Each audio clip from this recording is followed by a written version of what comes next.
Well, I'm joined now from Tel Aviv by Mark Regev, senior advisor to the Israeli Prime Minister Benjamin Netanyahu and a former Israeli ambassador to the UK.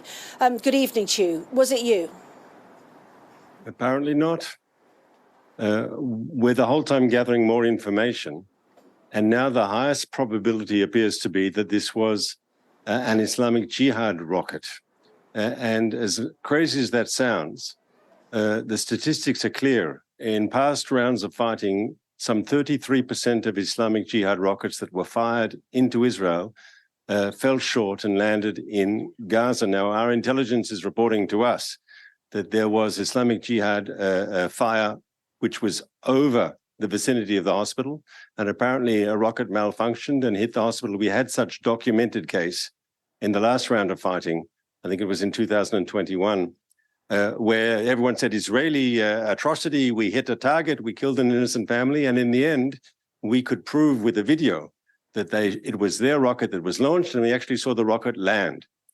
Now, of course, in Gaza, there is no independent civil society. The Hamas has ruled there for 16 years, and all the voices that you interview will all say Israel, Israel, Israel, because that's the party line. But I urge caution. I urge people to think about this. You've got to hold off judgment. We don't believe it's us. We're still looking, of course, but we don't believe it was us. And all the evidence seems to indicate that this was a rocket fired by Islamic Jihad, that's Hamas's younger brother, its twin terrorist organization, and it was their ordinance. We do not target hospitals. Let's be clear. Israel does not target hospitals. Well, it's not just the party line, is it? I've stood at the border myself. I've seen your airstrikes on apartment buildings. You have the capability to cause utter devastation to the people of Gaza City. That's what's happened tonight. The real fact of it is, whatever is the cause of this, it might be too late. The touch paper has already been lit. Do you understand that? But if the paper is being lit, to use your metaphor, by a lie, by Hamas propaganda, blaming Israel for something that it didn't do, surely you should be saying that. And we should be trying to make the world understand that Hamas, which has no qualms about killing brutally innocent Israelis, has few qualms about lying. Why would they admit that it was a terrorist missile that killed their own people? Of course, blame Israel. But it's our job, and I would say it's your job in the media, to get to the truth and not to parrot just the Hamas position. Israel is responsible for everything that goes wrong. I mean, obviously Hamas will say that. Well, how quickly can you prove that it wasn't you if it wasn't? The point is that people in places like Ramallah, in fact, across the Middle East, will blame Israel. And therefore, I put it to you that your proof may come too late. That's possible. I mean, there are people across the entire Middle East who are willing to believe the worst things about Israel and about Jews. They have all sorts of stereotypes, yes, but surely responsible people must hold off judgment until the facts are in, and I urge you to do the same. Even before this incident, we heard from the World Health Organization today that 2,800 people in Gaza had lost their lives, 11,000 had been injured. Those weren't all misfired rockets. You were causing civilian deaths in Gaza, and many will now say that after this, enough is enough. So, first of all, I know there's a tragedy unfolding in Gaza. This is a war that has taken too many lives on our side. But those numbers you quote, they stem from the Hamas-controlled Ministry of Health in Gaza. That's where those numbers come from. How many of those were combatants? If you tell me that all those 2,000 were Hamas combatants, I'd say to you, good, that's who we want to kill. But of course, the Hamas Ministry of Health isn't telling you how many were combatants and how many were civilians. And of course, they're telling you, their impression is, oh, they're all innocent people. No. You have to be skeptical. This is a regime, a Hamas regime, that just a week ago, you saw the sort of brutality it's capable of doing, and yet you're believing its press releases. Can the US president still come tomorrow? I see you've just put out a media note about the timings of his meetings with Mr. Netanyahu. It's best he doesn't come, isn't it? I disagree. I disagree. And it's not just he's coming. Your prime minister, the British prime minister is supposed to come. The French president is supposed to come. The German chancellor was here today. And the truth is the world has been outraged not by Hamas propaganda, but by Hamas's actions.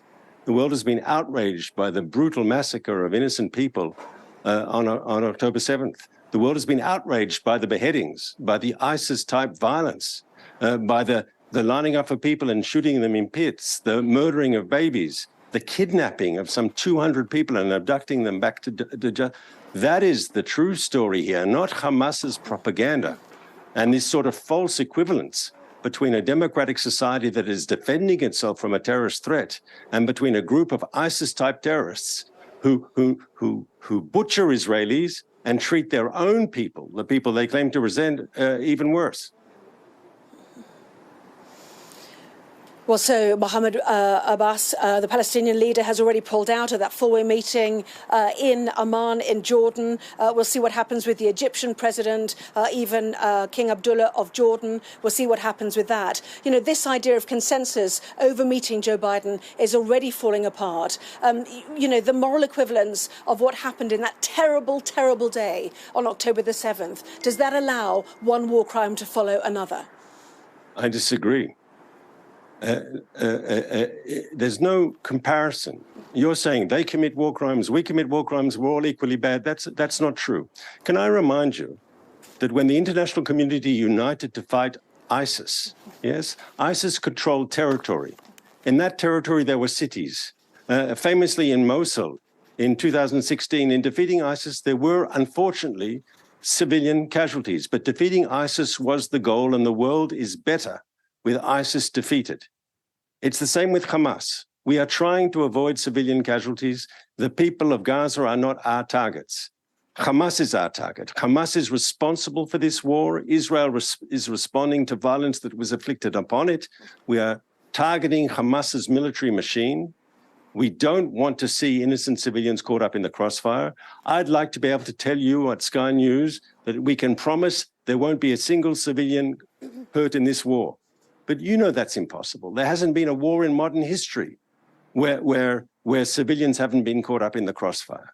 But what I can say as the representative of a democratic society, we will make every effort. We will make every effort to minimize civilian casualties. Hamas, however, does the opposite. When we ask Palestinians to leave combat areas... You may want to do that, but it is not happening.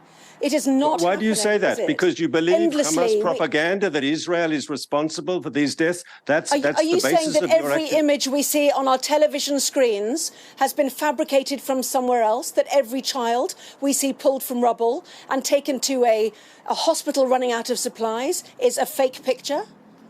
And in Mosul, there weren't difficult pictures as well. War is very, very difficult. We don't want to see civilian casualties. But who is responsible for this war? Are you saying, there is collateral damage of civilians, or are you not saying that? I am saying the civilian population of Gaza is suffering. I am saying that there are civilian casualties. I'm saying we are making a maximum effort to minimize those casualties, as Britain does when it fights wars. We don't want to see civilian casualties. But we cannot allow Hamas to have immunity, just as you didn't give ISIS immunity when you defeated it in 2016 in Mosul. Don't judge Israel by a standard you don't judge yourself. That's not fair. Well, you know, that was led by Iraqi and Kurdish forces in Mosul. I happened to be there with British support, correct? With British support, British air power. No, I think the British did the right thing in defeating Hamas, in defeating ISIS. They did the right thing. They saved the world from evil people.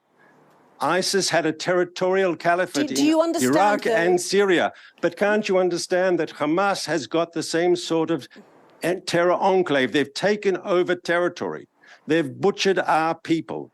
They treat the people of Gaza terribly. It's time Hamas was finished. We will destroy their military machine and we will dismantle their political structure. And in doing so, we are actually doing a favor to the people of Gaza. In destroying Hamas, you will destroy Gaza. Do you accept that is? I don't accept that. I don't accept. I don't accept your campaign. Well, I don't accept that. I think that Hamas I don't accept the rationale. That they use human shields to protect themselves. So how do you get to Hamas without killing civilians, which is what seems to be happening? So we are going to make a maximum effort to hit the Hamas machine without doing what we can to avoid civilian casualties. Are you telling me How many that apartment blocks have been destroyed in may I Gaza please already? answer? Allow me to Your answer the satellite question. Are you surveillance could probably saying count that for Hamas you has how many immunity? apartment buildings you have destroyed, how many civilian buildings you have destroyed in Gaza City and the north of the Gaza Strip. That is incorrect what you've said. We don't target civilian structures. So what are those high-rise buildings we've seen destroyed? In Beit Hanun, on the border, that I've seen with my own eyes. They are Hamas targets. What, all of the buildings? What we target are Hamas strongholds. And here you have to understand, and please let me finish a sentence. Hamas embeds itself under the civilian population, under the city of Gaza. There's a network of tunnels. There are rocket sites to launch rockets to attack our people. There are arms depots. There are command and communications. Hamas has got a subterranean, under civilian neighborhoods. They have a huge military machine. Now, are you saying that Israel is supposed to give them immunity? No, we've asked the civilians to leave the area. But we're doing what Britain would do in our case. There has to be another way.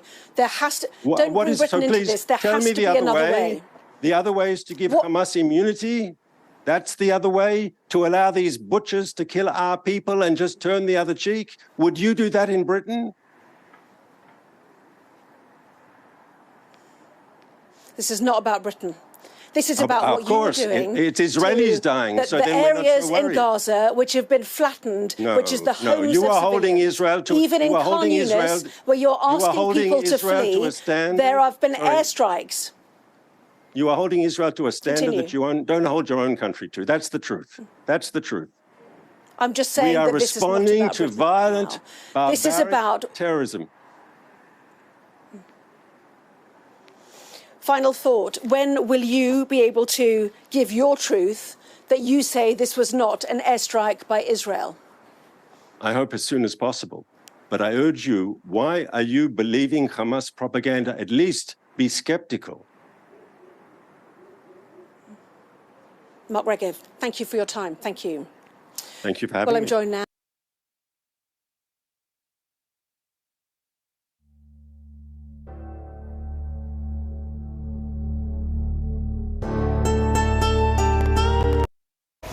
Who is a spokesperson